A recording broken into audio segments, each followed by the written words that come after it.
داتا صاحب فرماتے ہیں پرانی امتیں قیامت کے دن جب نبی پاک کی امت کا اعزاز دیکھیں گی تو کہیں گی یا اللہ ان کے کو رنگ گورے ہیں، کیوں ان کو اتنی شانیں، اور ہم نے اتنے 100 سال عبادت کی، ہمارا وہی مقام۔ تو رب کریم فرمائے گا چلو آؤ ایک تجربہ کر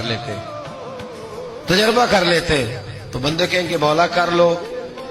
تو رب کریم فرمائے گا محبوب علیہ السلام کی امت کے اولیاء بھی آئیں گے، پرانی امتیں بھی آئیں گی۔ تو رب کریم فرمائے گا پرانی امتوں سے کہ یہ دوزخ جل رہا ہے، اس میں چھلانگے لگا دو، چلو لگاؤ چھلانگے۔ تو کہیں گے یا اللہ بات تو تیری ٹھیک ہے پر دوزخ بھی تو ہے نا، اب تو دوزخ میں ہی چھلانگ لگوا رہا ہے۔ تو رب کریم فرمائے گا چلو ٹھیک ہے تم نے صحیح کہا، اب امت مصطفیٰ سے کہا جائے گا، اور داتا صاحب کہتے ہیں امت مصطفیٰ سے بھی امت کے اولیاء سے، یعنی داتا علی اجمیری سے، یعنی غوث پاک جیلانی سے، یعنی خواجہ اجمیر سے، یعنی حضرت ہند الولی سے، یعنی حضرت بہاؤالحق نقشبند بخاری سے، اولیاء سے کہا جائے گا۔ رب کریم فرمائے گا مجھ سے پیار کرتے ہو؟ یا اللہ کرتے ہیں۔ فرمایا چلو میری خاطر دوزخ میں چھلانگے لگا دو، آگ جل رہی ہے لگاؤ چھلانگے۔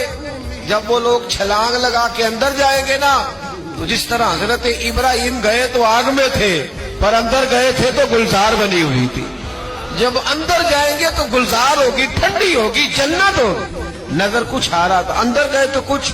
اب رب کریم ان سے پوچھے گا بتاؤ ان کا درجہ بنتا ہے کہ نہیں بنتا؟